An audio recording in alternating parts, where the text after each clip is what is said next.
Hi అండి. అందరూ ఎలా ఉన్నారు? బాగున్నారా? సింపుల్‌లో అంటే సింపుల్‌లో మామూలు పాదంతో థ్రెడ్ పైపింగు ఎలా వేయాలి, అది కూడా సేమ్ కాసిపుల్ల ఎలా వస్తుందో నైస్‌గా అలా ఎలా రావాలి, అలా సెట్టింగ్ ఎలా చేసుకోవాలి అనేది ప్రతి ఒక్కటి వివరంగా చెప్పానండి. ఫస్ట్ టైం మన ఛానల్ చూస్తున్న వాళ్ళైతే లైక్ చేయండి, షేర్ చేయండి, నా ఛానల్ సబ్స్క్రైబ్ చేసి కొంచెం సపోర్ట్ అయితే చేయండి. ఎంత నైస్గా వచ్చిందంటే చూస్తే వారెవ్వ అంటారనమాట. ఓకేనా, అంత నీట్గా వచ్చింది. చూసారా, మామూలు పాదంతోనే జీరో సైజ్ ఎలా వస్తుందో అట్లా వచ్చిందనమాట. ఇప్పుడు 2 ఇంచులు వెడల్పు క్లాత్తో తీసుకొని థ్రెడ్ అనేది అది మీ ఇష్టం అండి. నేను చాలా నైస్గా రావాలి అని నేను 7 నెంబరు థ్రెడ్ అయితే తీసుకున్నాను. 12 నెంబరు 7 నెంబరే ఎక్కువగా వాడతానమాట. ఇప్పుడు నేను సెట్టింగ్ అనేది చూపిస్తాను చూడండి. మీ చేతి వాళ్ళు బట్టి పాదం కొంచెం ఎడమవైపు చేతి వాళ్ళు ఉంటే ఎడమవైపు తిప్పుకోండి, కుడి చేతి వాళ్ళు ఉంటే కుడి చేతి వాళ్ళు తిప్పుకోండి పాదము. ఓకేనా, థ్రెడ్ అనేది ఇలా ముడేసుకొని మనము కుట్టేటప్పుడు జారకుండా థ్రెడ్. ఇప్పుడు అనేది పాదం అనేది చెప్పాను కదా, ఎడమ చేతి వాళ్ళు ఉంటే ఎడమ చేతి వాళ్ళు తిప్పుకోండి, కుడి చేతి వాళ్ళు ఉంటే కుడి చేతి వాళ్ళు తిప్పుకోండి. అంతే, పెద్దదైతే కాదు. ఇలా మధ్యలో థ్రెడ్ పెట్టి ఆ మూడు అనేది కంపల్సరీగా ఉండాలన్నమాట. ఎందుకంటే మనం టైట్గా లాగినప్పుడు అది అనేది యువతలకి రాకోకుండా ఆ మూడు అనేది ఉంటే మనకి బాగుంటుంది. ఆ థ్రెడ్ అనేది జారి రాకుండా ఉంటుందన్నమాట. ఓకేనా, కొంచెం రఫ్ ఇవ్వండి. రఫ్ ఇచ్చిన తర్వాత ఇప్పుడు నేను ఎలా చూపిస్తున్నానో అలా బాగా గట్టిగా కొంచెం గుంజినట్టు లాగండి. కుడివైపు పైవైపు థ్రెడ్ దగ్గర ఉండాలి, ఎడమ చేతి ఇది థ్రెడ్ మీద ఉండాలన్నమాట. ఓకేనా, ఇలా ఇలా చూపించాను కదండి. ఇలా సేమ్ ఇలా కుడి చేతి వేలు థ్రెడ్ మీద, కుట్టిన థ్రెడ్ మీద ఉండాలి, కుట్టబోయే థ్రెడ్ మీద ఎడమ చేతి వేలు ఉండాలన్నమాట. ఇలా చూసారా, సన్నగా మీకు ప్రతి ఒక్కటి ఎక్కడ స్కిప్ చేయకోకుండా చూపిస్తాను. ఓకేనా, ఇలా టైట్గా క్లాత్ అనేది గుంజినట్టు పట్టుకోండి. ఇలా కుట్టేటప్పుడు కూడా కొంచెం టైట్గా లాగినట్లు అనండి. అప్పుడే మనకి థ్రెడ్ అనేది నైస్గా క్లాత్ అనేది ఎక్కడ ముడతలు అనేది రాకుండా వస్తుందన్నమాట. ఓకేనా, ఇలా సింపుల్లో అంటే సింపుల్లో ఇలా అనేది చేశారంటే రోజుకి ఈజీగా 10 బ్లౌజులు థ్రెడ్ వేసి బ్లౌజులు అయితే ఖచ్చితంగా ఈజీగా కుడతారండి. ఎందుకంటే నేను 13 సంవత్సరాల నుంచి ఇదే టిప్సే ఫాలో అవుతున్నా. ఫస్ట్లో నాకు అసలు థ్రెడ్ పైపింగ్ వేసేదే వచ్చేది కాదనమాట. ఏంటంటే భయం, థ్రెడ్ అంటే ఎలా వేస్తానో మధ్యలో దారం వస్తుంది కదా అనేది, దారం మీదన్నా కుట్టొచ్చేది, సైడ్లన్నా కుట్టొచ్చేది. చాలా ఇబ్బంది పడేదాన్ని. మన కస్టమర్స్ వచ్చేసి ఏమనేవాళ్ళంటే నాకు థ్రెడ్ పైపింగ్ కావాలా అనేవాళ్ళు. కావాలనిచ్చి మనం కస్టమర్స్ ఏది కావాలంటే అది కంపల్సరీగా కుట్టాలండి. టైలరింగ్ అన్నిచ్చి మన దగ్గరికి వచ్చిండే కస్టమర్స్ మనకి ఇది రాదు అని వెనక్కైతే పంపించకూడదు అనమాట. ఓకేనా, అప్పుడే మనం చేసే పనిలో సక్సెస్ వచ్చినట్టు. సగం వచ్చి సగం రాదని చేసామంటే మనకు వచ్చే కస్టమర్స్ రారనమాట. అయ్యో తనకి బ్లౌజులు సరిగ్గా రావు అంటారు. అందుకు కాబట్టి ప్రతి ఒక్కటి నేర్చుకొని వాళ్ళకి ఏ బ్లౌజు అన్నా ఈని, ఏ డిజైన్ అన్నా ఈని కుట్టాలన్నమాట. ఓకేనా, ఇలా చూడండి, మామూలు పాదంతోనే చాలా జనం అడుగుతూ ఉన్నారు థ్రెడ్ పైపింగ్ మామూలు పాదంతో నైస్గా రావాలంటే ఎలా వేయాలక్క అని అడుగుతూ ఉంటారు కదా. వాళ్ళందరి కోసం ఈ వీడియో అయితే చేస్తున్నాను. ఓకేనా, ఇలా అంతే. చూడండి ఎంత నైస్గా వచ్చిందో.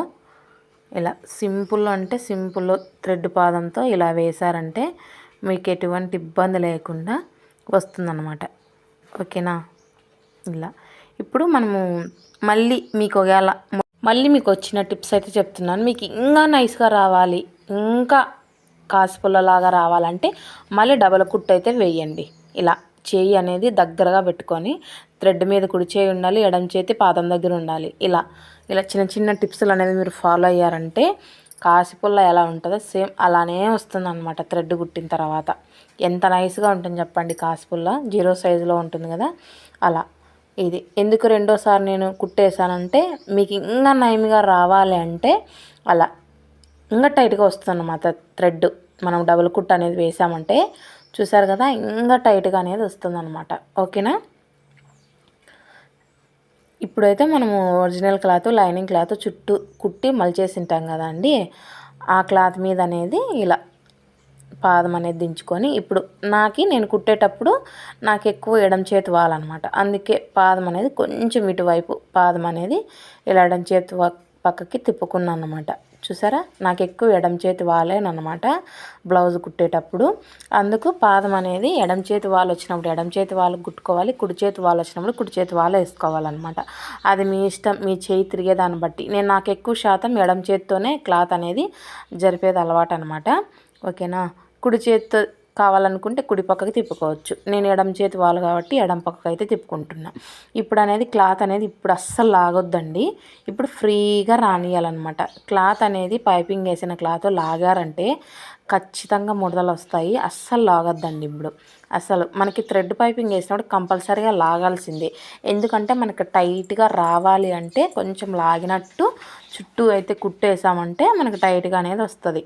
ఓకేనా, కస్టమర్స్ ఇలా కుట్టామంటే మళ్ళీ ఆవిడ దగ్గరికే పోవాలి, ఆమె బాగా కుడుతుంది అనేది వాళ్ళకి అనేది రావాలన్నమాట. అందుకు కాబట్టి ఇలా చిన్న చిన్న టిప్స్ అనేది మీరు పాటించారనుకో అతి తక్కువ టైంలో మంచి సక్సెస్ అనేది వస్తుందన్నమాట.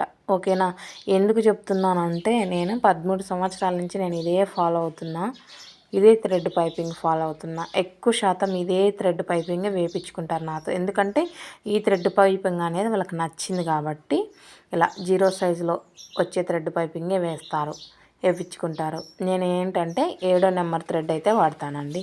చూసారా, కొంచెం పావించులో సగం అంటే ఏమంటారు, పావించులో సగం అంటే అర్ధ భాగము అది అనేది క్లాత్ అనేది ఉన్నించుకొని ఇలా చిన్న సైడ్ ఎక్కడ మనకి కింద వైపు ఎక్స్ట్రా క్లాత్ అంతా ఇలా కట్ చేసుకోవాలన్నమాట. ఓకేనా, ఇలా చుట్టూ ఎక్స్ట్రా ఉన్న క్లాత్ అంతా కట్ చేసుకోవాలండి. ఇలా పెద్దదైతే కాదు, సింపుల్లో ఇలా చూసారా. కట్ చేసుకున్న తర్వాత ఇలా పైవైపు ఉన్న క్లాత్ కూడా ఎంచుమించు లేకుండా ఒక్కటే లెవెల్ వచ్చేటట్టు మనకు అప్పుడే చుట్టూ కట్ చేసుకుంటూ పోతే మనకు ఒకటే లెవెల్ మీదే పోతుంది. ఇలా పైవైపు కూడా ఎంచుమించు లేకోకుండా మనకి మలిచి కుట్టేటప్పుడు నీట్గా ఒక్కటే లెవెలే రావాలంటే ఇలా ఎంచుమించు లేకుండా క్లాత్ అంతా నీట్గా కట్ చేసుకోవాలి. ఇలా నేను ఎలా చూపిస్తున్నాను అలా మీకు ఒక్కటే లెవెల్లో రావాలన్నమాట. క్లాత్ మలిచేటప్పుడు ఇక్కడ చిన్న చిన్న ఘాట్లు అయితే పెట్టుకోవాలన్నమాట. ఇలా కత్తెరతో మనకి థ్రెడ్ అనేది నీట్గా తిరుగుతుందన్నమాట. ఖచ్చితంగా ఈ టిప్స్ అనేది ఖచ్చితంగా ఫాలో అవ్వండి. ఇలా చూసారా, ఇలా చుట్టూ అయితే ఇలా పెట్టేసాలన్నమాట. ఇలా చుట్టూ పెట్టేసిన తర్వాత ఫస్ట్ మనం కొంగులు కుట్టేది ఐడియా ఉంటే పైపింగ్ అయితే ఈజీగా వేయచ్చు. ఇలా మలిచేసేది ఫస్ట్ ఒక మడత, మళ్ళీ రెండో మడత, మొత్తం ఇలా మనం కొంగులు ఎలా కుడతామండి సేమ్ ఇలానే. మనకి పైపింగ్ వేసుకోవాలంటే లూజ్ కుట్టు వేసుకోవచ్చు. నేను డబల్ కుట్టే నా మామూలు కుట్టు అయితే ఇలా టైట్ కుట్టు, లేదా పైపింగ్ వాడాలనుకుంటే లూజ్ కుట్టు, అంతేనండి. పెద్దదైతే కాదు. నేనైతే పైపింగ్ అయితే వాడలేదండి, మామూలు కుట్టే వేస్తున్నాను. ఓకేనా, రావాలన్నమాట కుట్టు. ఓకేనా, మీకు కావాలనుకుంటే డబల్ కుట్టు కూడా వేసుకోవచ్చు. నేనైతే వేయలేదు, మామూలు కుట్టే వేశాను.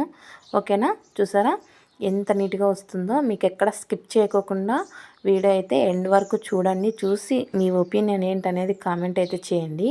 ఈ వీడియో నచ్చితే మటుకు ఇలాంటి వీడియోలు ఇంకా మరిన్ని కావాలనుకుంటే మీకు పలానా వీడియో కావాలక్క అని నాకు కామెంట్ అయితే చేయండి.